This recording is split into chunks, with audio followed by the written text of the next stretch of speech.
Julia Montes inamin ang katotohanan patungkol kay Zia Grace. Sa isang panayam na puno ng ngiti at katotohanan, ibinahagi ni Julia Montes kay Karen Davila ang kanyang reaksyon sa lumalaganap na tsismis tungkol sa batang si Zia Grace, isang batang babae na kamukhang-kamukha raw ni Coco Martin, at madalas mapagkamala na anak nila.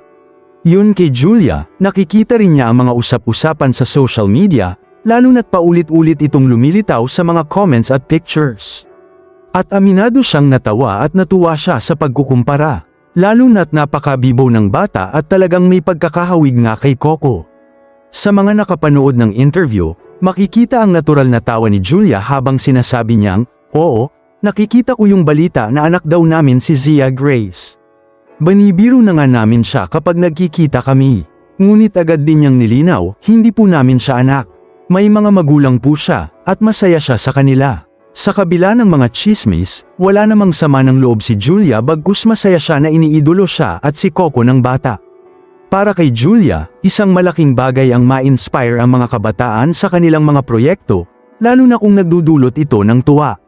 Dagdag pa niya, napakabait na bata ni Zia Grace. Masaya kami na natutuwa siya sa amin. Pero kahit pa maraming haka-haka, nananatiling malinaw ang katotohanan.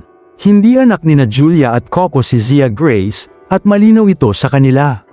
Ngunit hindi rin may kakaila na nagdadala ng good vibes ang presensya ng bata at ang pagiging fan niya sa isa sa mga pinakasikat na tambalan sa showbiz ngayon.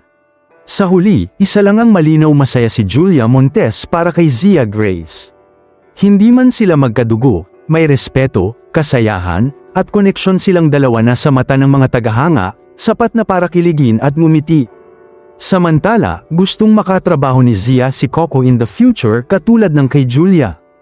Anong masasabi ninyo sa balitang ito? Comment down below. Maraming salamat sa panunood at huwag kalimutang mag-subscribe for more videos.